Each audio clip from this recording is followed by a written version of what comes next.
There we go. As you can tell, this was a mission impossible for us, or so we thought. Our qualifying has actually went quite well. Qualifying in 8th, we set a personal best time, but we had practiced this only to realise throughout our practice that this was not going to be a good round for us. Everybody else could do a no stopper and we had to do a one stopper. Also, in the braking zones of 2 particular, on the way into Ascari and on the way into the second chicane, the car was really unpredictable in terms of the back end sliding out. But can we get the mission impossible job done? We thought, well, we're just going to drop backwards and go way back to last, but we'll come around the first corner at Monza, hoping for a bit of luck. We nudges here and there, and we get away in 5th place, and the guy ahead has a 1 second penalty. So the first corner, it is tempting us, making us feel like this could well be a mission impossible job getting done and dusted here. Lifting off, trying to be nice and careful, not placing ourselves on the outside of anyone there.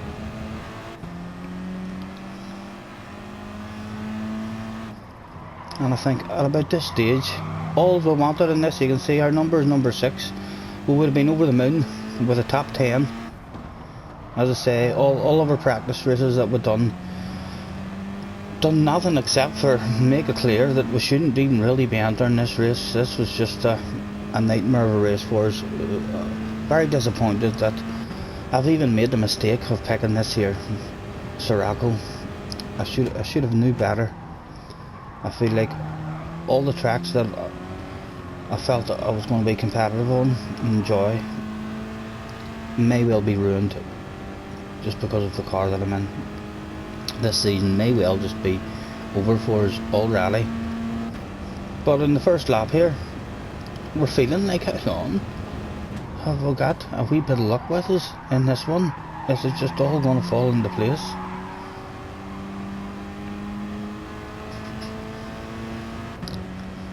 A small skip along the straight and no lunges into the first one. This corner here coming up, I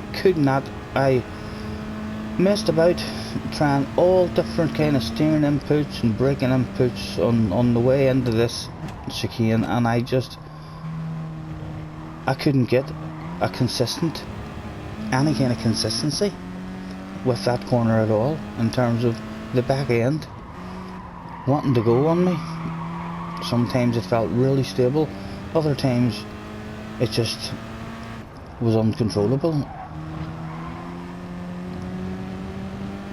And again, at the end of this straight, very nervous on the brakes, and my only way to drive it and be safe was to lift off and brake early, and of course with pressure on the rear end, you're struggling to do that.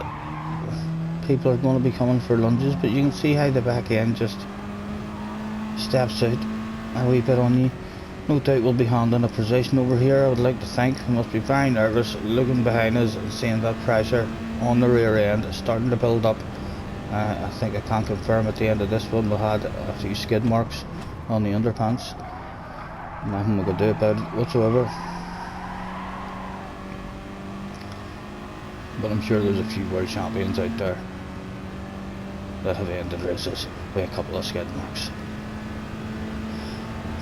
And there we've got the indicator on, letting them know where the hazards on. We'll flash the hazards there to let them know we're not going to fight you. Go ahead, take it off us, and we'll have a nice lift and steady into that one. Dropping back 2 spots into 6th, but it's still all fine and dandy. Although now on the way into this one again, we're wanting to lift off nice and early, but we've got pressure on the ass area.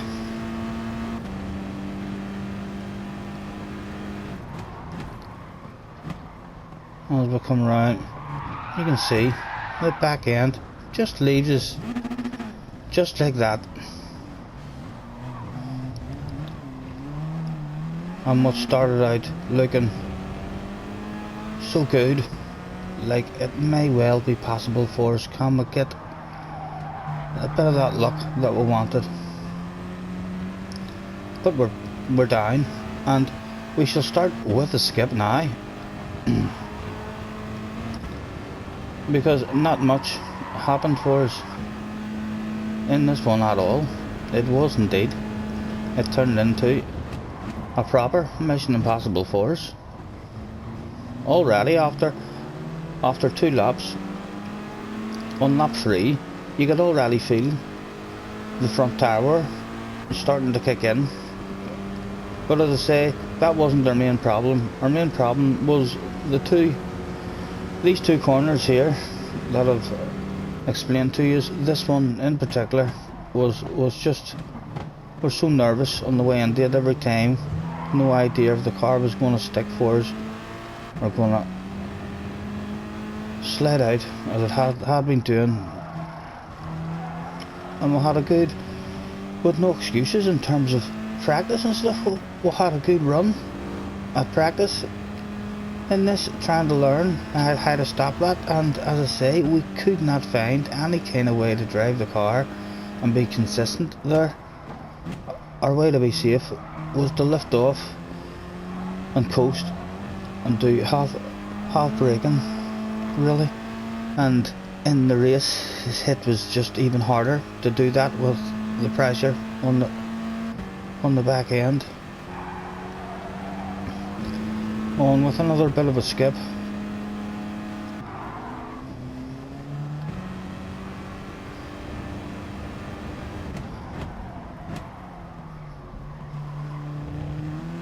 And we're safely through at that time. A sigh of relief, no doubt, in the cockpit. On we go, under the pressure again. Starts to mount as they all start coming back at us.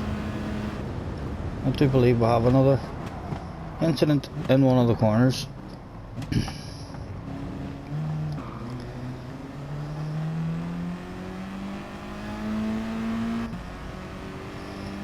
I think in our practice races, in our second and third practice race, we became aware that even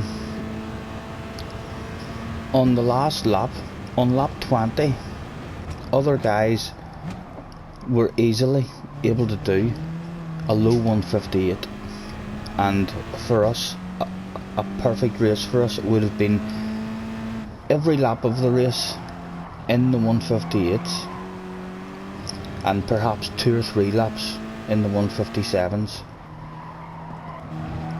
And we also had to do a pit stop, which was an 8 or 9 second loss, so there was no way we were able to make up that 8 or 9 seconds on pace. I did try a no stopper, and for the last 3 laps, maybe even 4 laps, I was high 59s, and I even had a lap or 2 in the 2-minute department, which was just, the front tower is just ridiculous in this Sirocco. As we continue to drop back onwards with another wee skip,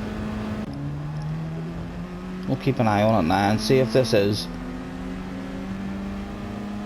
where our second mistake is going to be. I'm almost sure we had another spin in this corner, if memory serves me right. It doesn't usually serve me right, but it could do. This lap, was it now? We realised, God damn it, why am I here? No, it wasn't now. Onwards.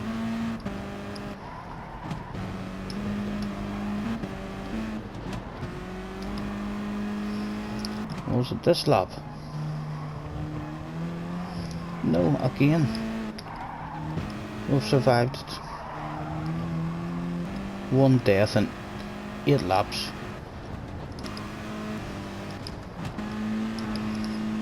But you can see our pace is just really disappointing.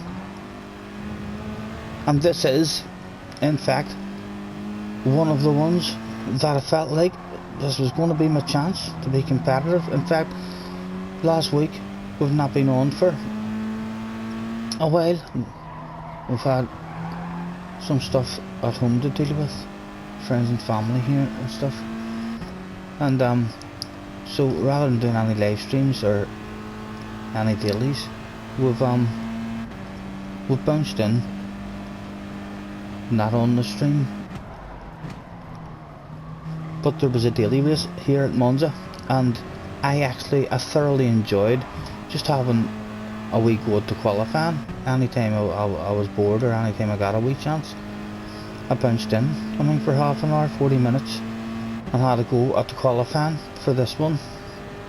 And I believe everyone was in the pug, in the Peugeot, and I got as close as I've ever got to the fastest guy in the world on the top 10. I was only 0.4 of a second away from the fastest guy in the world, and 0.2 of a second away from getting into the top 10. So I was over the moon with my pace. It was a in the Peugeot Group 4, it was a 155.6 that we ended up getting down to. And in my practice runs as well, as I was trying to beat that time, I'd done a wee stint of 5 laps in a row, all 155s, 55.7, and then the next 4 all 55.8s, which I was very happy with as well, that my consistency was there. And I reminded myself why I love this wee track. I do feel like I'm pretty competitive on this one, and the important corners is, for myself, the second chicane is where I learned last that's where I'm losing all my time. I felt like my pace everywhere else on the track was there, but when you watch the top guys and that chicane, it's all about getting the entry of that chicane right. We're up to 15th. Are we thinking to yourselves, a top 15? I still haven't seen it going wrong for us for the second time. Anakin, we've survived there. Oh, come on, Ryan. Yeah, game, we must have already done the pit stop. Unless I've missed it, waffling. Surely I haven't missed it, but we'd have seen that shit happening right in front of us. But yes, there's not really much to tell in this, guys. It's an absolutely awful race for us, as you can see. We've got a tiny bit of hope that the luck was on our side, and accidents and penalties might have been handed out, and we might have got a very, very lucky result. It didn't work out that way. We did not have the pace.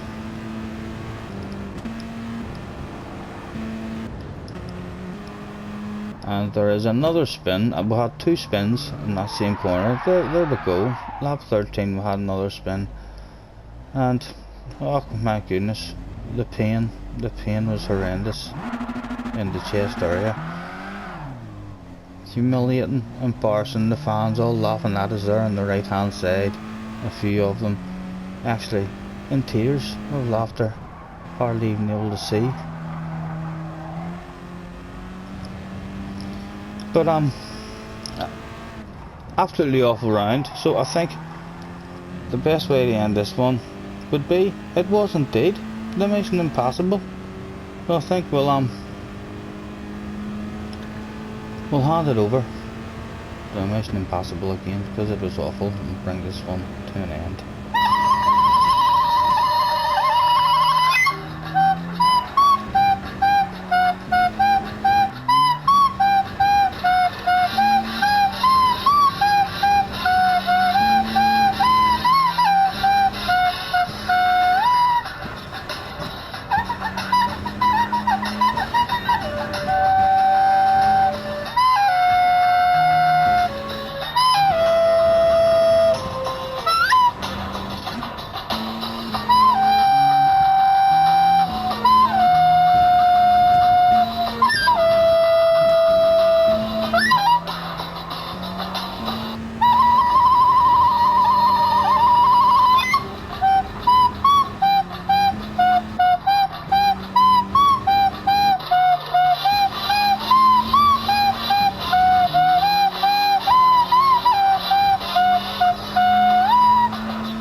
to the last lap, and it turned into let's not get lost for us. As you can see, although we'll skip on, does it have any kind of surprise for us on the last lap? Whenever we reached pit, but this time we didn't even reach pit. We stayed out and we kept on driving, which was dodgy. It would have been a lot safer because we could have crashed and hit the barrier and picked up a penalty and lost SR and what have you. But this race, you know the old saying, you're only as good as your last race, and we were thinking to ourselves, everybody in this room is going to be able to say, yep, I'm faster than Scotty Senior. And we were very, very happy to be able to come around this corner. And as I say, if you don't believe me, ask any wise man. You should be able to find a wise man somewhere, and the wise man do tell you that you're only as good as your last race. And here we have a fellow YouTuber, Mr. PG Motorsport, a very fast guy, but not quite as fast as us, so it did have a tiny wee surprise for us at the very end of this one. I hope we'll bump into someone who asks me, am I faster than Mr. PG Motorsport? Because my answer will be yes, indeed we are. Right now we're faster than him. Catch you next time, guys.